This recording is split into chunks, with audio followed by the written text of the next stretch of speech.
வணக்கங்க. தமிழுக்கு சங்கம் வளர்த்த ஊரும் இதுதான். அம்பிகையே இறங்கி வந்து ஆண்ட ஊர் இதுதான். அந்த ஊரோட வரலாறை தான் இந்த வீடியோவில் பார்க்க போகிறோம். மறந்துடாமல் ஒரு சப்ஸ்கிரைப் பண்ணி லைக் பண்ணி வீடியோவை தொடர்ந்து பாருங்கள். மதுரையோட பேர் கடம்பவனம்னு வளைக்கிறாங்க முன்னொரு காலத்தில். கடம்பவனத்தில் இரவு நேரத்தில் வணிகன் ஒருவன் நடந்து போய்கிட்டு இருக்கான் காட்டுக்குள்ளே.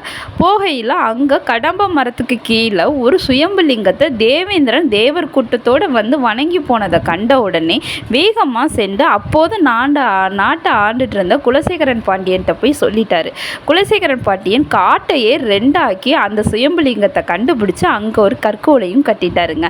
இந்த கற்கோயில் கட்டின இடம் தான் மதுரை. மதுரையை மதுரம்னு அழைக்கிறாங்கங்க.